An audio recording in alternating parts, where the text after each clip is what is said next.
एक छोटे से गांव में एक पुरानी हवेली थी। लोग कहते थे कि वह हवेली भूतिया थी और वहां जाने से बचना चाहिए।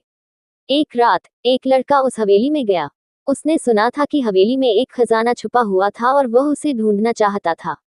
जैसे ही उसने हवेली का दरवाजा खोला, उसने एक अजीब सी आवाज सुनी। वह आवाज हवेली के अंदर से आ रही थी। लड़के ने हिम्मत करी और अंदर चला गया। हवेली के अंदर उसने देखा कि एक लड़की बैठी थी।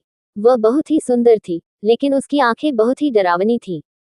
लड़की ने कहा, तुम यहाँ क्यों आए हो? लड़के ने कहा, मैं खजाना ढूंढने आया हूँ। लड़की ने मुस्कुराया और कहा, खजाना तुम्हारा है, लेकिन तुम्हें इसकी कीमत चुकानी होगी। लड़के ने कहा, मैं तैयार हूँ। लड़की ने कहा, तो आओ, खजाना ले जाओ। लड़का खजाने के पास गया, लेकिन जैसे ही उसने उसे छुआ, हवेली में एक अजीब सी आवाज हुई। लड़की ने कहा, अब तुम यहाँ से नहीं जा सकते, तुम मेरे साथ रहोगे। लड़के ने देखा कि हवेली के दरवाजे बंद हो गए थे और वह बाहर नहीं निकल सकता था।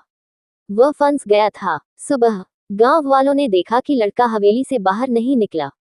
उन्होंने हवेली का दरवाजा खोला, अंदर कुछ नहीं था। लेकिन रात में उन्होंने देखा कि लड़का हवेली की खिड़की में खड़ा था। वह मुस्कुरा रहा था, मगर उसकी आंखें डरावनी थीं। गांव वालों ने समझा कि लड़का हवेली का भूत बन गया था और वह अब कभी नहीं निकलेगा।